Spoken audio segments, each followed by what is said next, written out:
Hey guys, it's a beautiful day here in London, absolutely stunning, and I want to share a few lessons. So, I am currently reading Indistractable by Nir Eyal, an amazing book. If you struggle with focus, I think you've got to read that book. However, it's a paradox because if you struggle with focus like I used to, especially as it pertains to reading, you will struggle to read. What is the remedy for that? Well, I think you need to set a very low benchmark. I used to hear about people reading 10 pages a day, and to me, that was completely unrealistic. That's how much I struggled to read.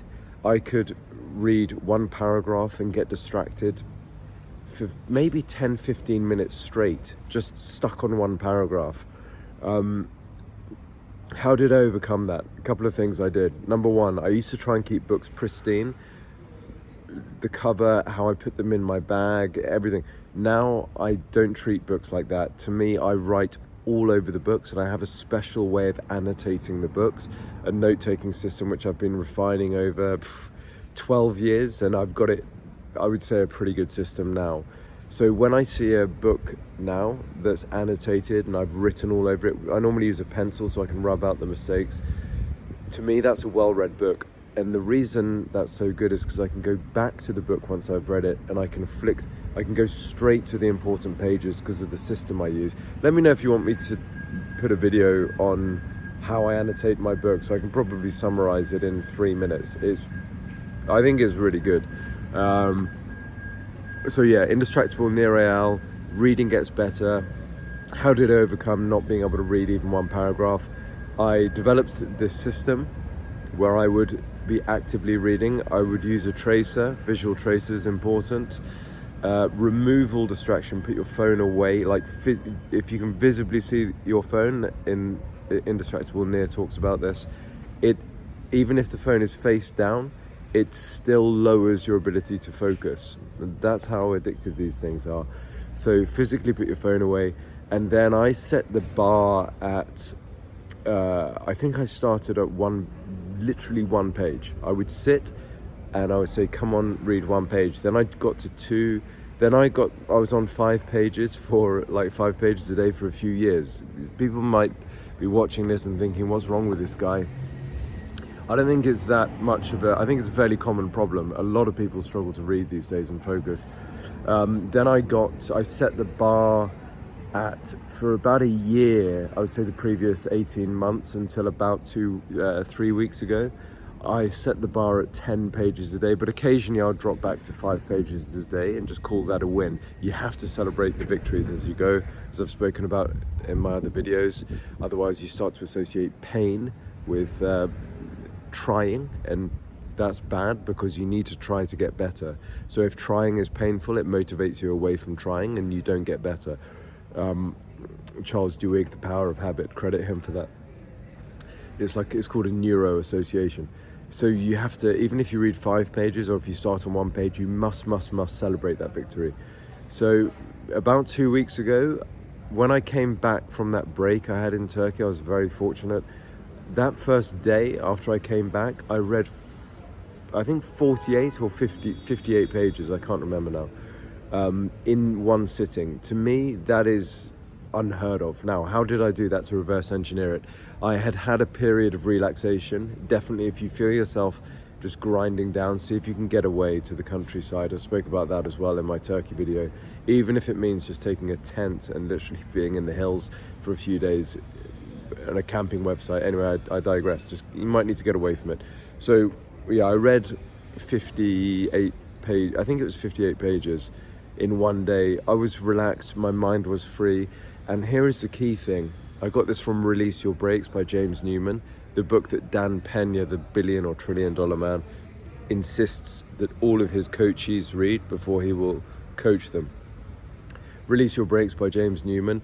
He talks about learning in there and focus, and he says the best focus, and I 100% agree with this, is when it's effortless. You're intrigued, you're curious. It's almost a state of playfulness.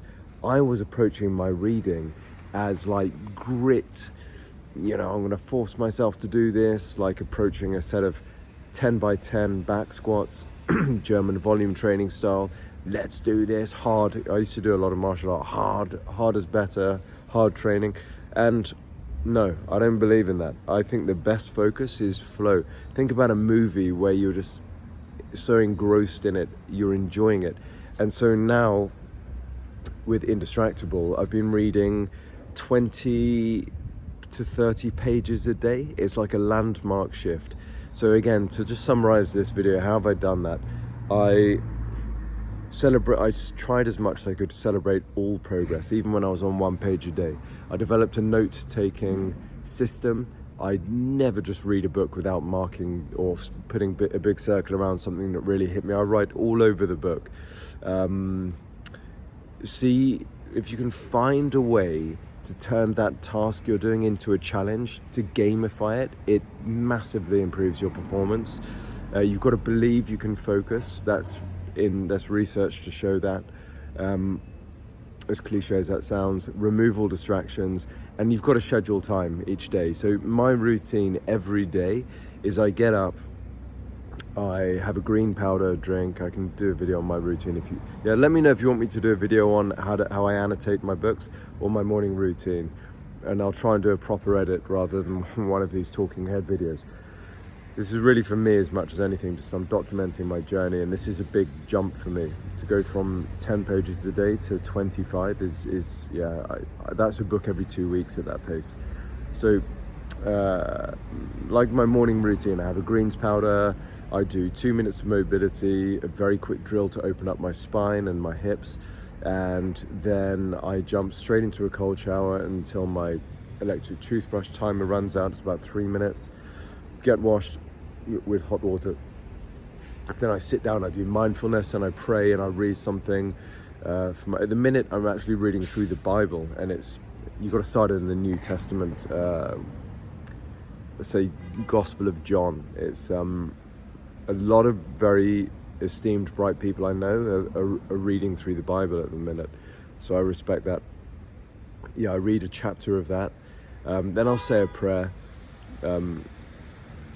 I don't want to really talk about how prayer is just, if you believe in God, a prayer is just talking to God, like you might talk to a good friend.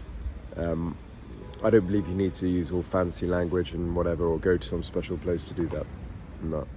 So anyway, I'll pray, and then I do my 10 minutes of mindfulness, and I leave, and that's my routine. And then I will march to a cafe with a book, and I sit down, and again, careful, even you can probably hear it in my language then, I would used to like bite down my teeth. I'm going to read this 10 pages and I'm going to focus and take perfect notes. Now I go there, I say, this is so good for my mind.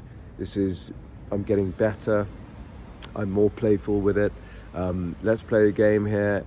How well I can read this page effortlessly and enjoy this. Well, I hope that really help someone who used to be in a position where I was, where I literally could not read 2 pages. I would get this, it might take me, I cringe to say it used to maybe take me 30 minutes to read 2 pages, and I couldn't tell you what I just read. My brain was scattered. Now part of that is because of something else as well. I had to do some inner work to kind of deal with some stuff, and as I did, because that can affect your ability to focus.